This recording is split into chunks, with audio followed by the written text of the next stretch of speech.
Gather round, story lovers, and let me whisk you away to the heart of Africa, where the sun kisses the savannah and tales as old as time echo on the breeze.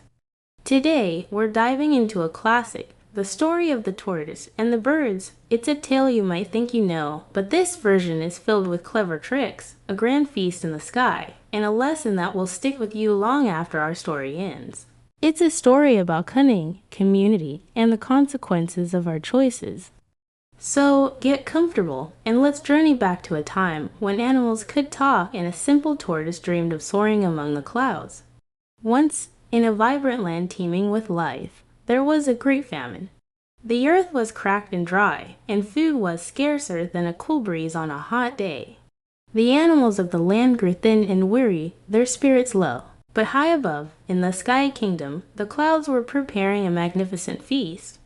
Word of this heavenly banquet reached the animals on the ground, and a wave of excitement rippled through the weary community. The birds, with their magnificent wings, were the honored guests.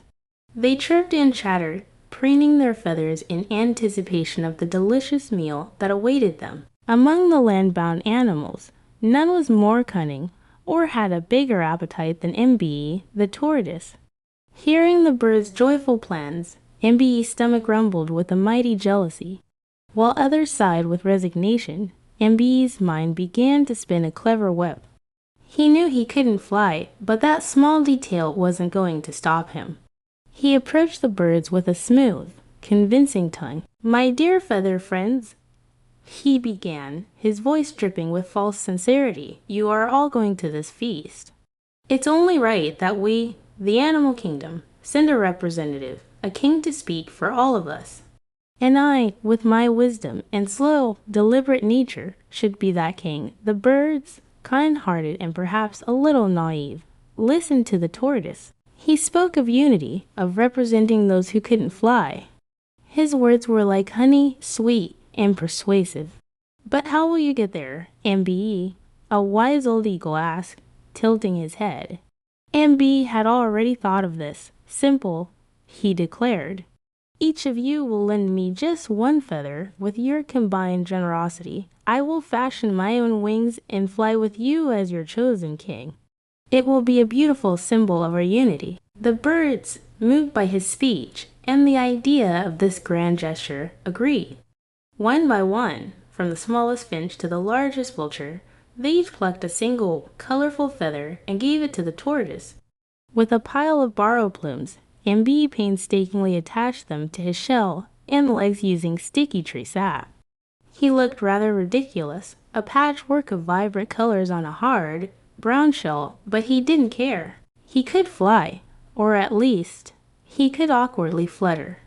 As the flock of birds took to the sky, MB flapped and wobbled his way up with them, a strange shell creature amidst a symphony of wings. He felt a surge of pride. He had done it. He was on his way to the feast in the sky. As they soared higher and higher, MB's cunning mind was already working on the next part of his plan. He was not just a guest. He was their self-appointed king. "My friends," he called out, his voice carrying on the wind, "since we are traveling to a new land, it is customary to take on new names for the journey. It brings good fortune." The birds, caught up in the adventure, thought this was a wonderful idea. They called out their new names. "I am Sungleam," chirped a canary. "I am Blue Sky," cooed a dove. When it was the tortoise's turn, he smiled a slow, sly smile and announced, "My name, for this special occasion, will be All of You." The birds thought it was a peculiar name, but they just shrugged and continued their journey. They arrived in the Sky Kingdom to a breathtaking sight. Tables overflowed with ripe fruits, sweet yams, and every delicacy imaginable.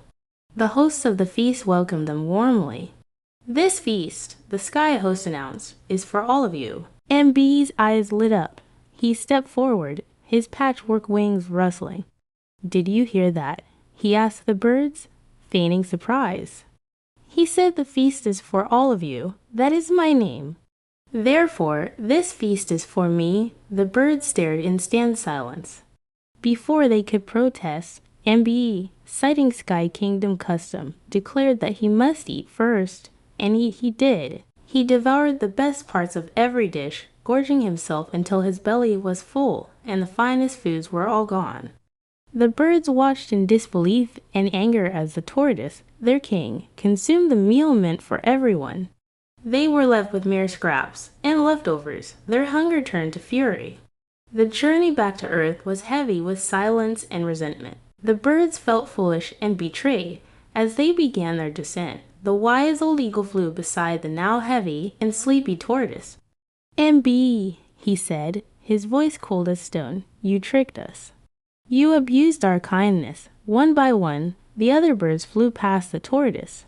"I need my feather back," said the canary, plucking the yellow plume.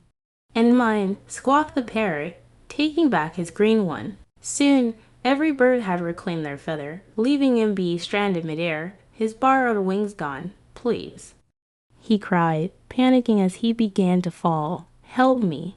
Tell my wife to lay out all the soft things in our home, all the cloths and leaves, to break my fall."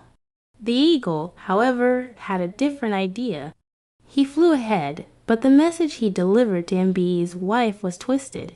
"Your husband says to lay out all the hard things," the eagle told her. All the rocks, tools, and mortar, trusting the message, she did as she was told.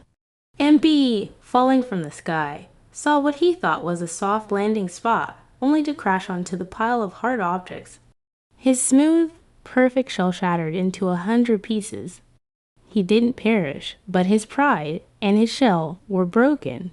A medicine man, feeling pity for the foolish tortoise, painstakingly glued the pieces of his shell back together. But it was never the same again, and that is why, to this very day, the tortoise's shell is not smooth but covered in a pattern of cracks and lines, a permanent reminder of his greed, his trickery, and his great fall from the sky.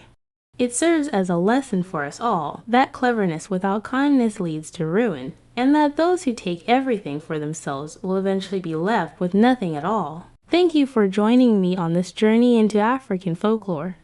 If you enjoyed this story, don't forget to like, share, and subscribe for more tales from around the world. Until next time, keep listening to the stories the world has to tell.